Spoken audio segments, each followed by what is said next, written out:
মাত্র আর কিছু সময়ের অপেক্ষা। তারপরে শুরু হবে রুদ্ররায়ের ভাইপো রকির সঙ্গে রিমঝিমের বিয়ে।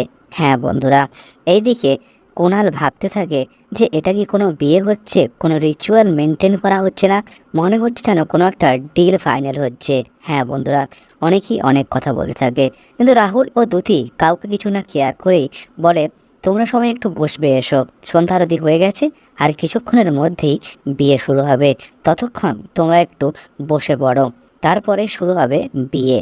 হ্যাঁ বন্ধুরা, এইদিকে আয়ুষ এসে গঙ্গাকে ধরে বলে যে যে করে হোক এই বিয়েটা বন্ধ করতে হবে। সব সত্যি জানা গেছে, সম্রাটদা এটা ইচ্ছে করে করেছে, কারণ তাকে জোর করে করা হয়েছে। রাহুল সম্রাটদাকে জোর করে করিয়েছে রিমঝিম দিদিভাইকে বিয়ে না করার জন্য। হ্যাঁ বন্ধুরা, এইবার গঙ্গা রিমঝিমকে গিয়ে বলে যে সবার সামনে একটা কথা আছে যেটা বলা যাবে না, তুমি একটু বাহানা করে বেরিয়ে আসো। রিমঝিম কথা মতো ওয়াশরুম যাওয়ার নাম করে গঙ্গার সঙ্গে আসে, এবং সে গিয়ে দেখে যে ঋষভ এবং আয়ুষ সম্রাটকে নিয়ে এসছে, এবং সে প্রথমে রেগে গেলেও পরে সে শুনতে বাধ্য হয়। সম্রাটদা বলে যে এই সব কিছু জিনিস করেছি শুধুমাত্র আপনার ভালোর জন্য।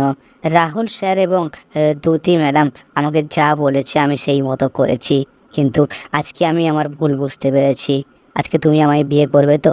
হ্যাঁ বন্ধুরা, রিমঝিম শেষ পর্যন্ত সম্রাটের কথার কাছে বলে যায়, এবং সে বলে হ্যাঁ অবশ্যই আমি তোমাকেই বিয়ে করবো, কারণ আমি তোমাকেই ভালোবেসেছি।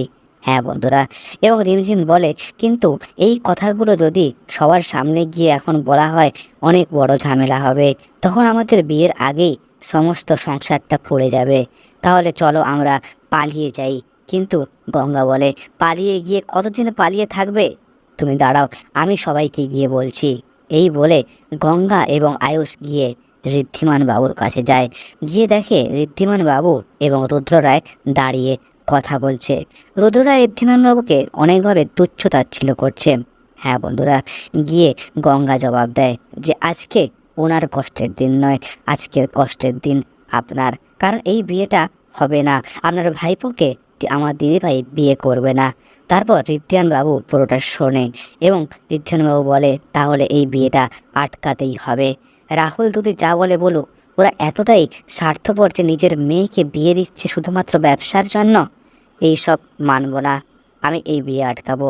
এই বলে ঋদ্ধিমান এবং আয়ুষ, গঙ্গা, কুণাল, বনি সবাই মিলে গিয়ে বলে এই বিয়ে হবে না, এবং তারা বলে রুদ্ররায় ও তার ভাইবোকে চলে যেতে। হ্যাঁ বন্ধুরা, কিন্তু রুদ্ররায় এক কথার মানুষ, সে বলে এই বিয়ে হবে, এই বিয়ে না হলে আমি এখান থেকে কোথাও যাব না। কিন্তু ওই থেকে রিমঝিম এবং সম্রাট আয়ুষ গঙ্গাকে পর্যন্ত না জানিয়ে পালিয়ে গেছে। তারা জানতো যে এটা কেউ মেনে নেবে না, অনেক বড় ঝামেলা হবে, রুদ্র রায় তো একদমই নয়। সেই সময় ঋষভ এসে বলে যে কোনো মতেই বিয়েটা সম্ভব নয়, কারণ দিদিভাই অলরেডি চলে গেছে সম্রাটদার সঙ্গে, এখান থেকে পালিয়ে গেছে, কোনোভাবেই বিয়েটা সম্ভব নয়।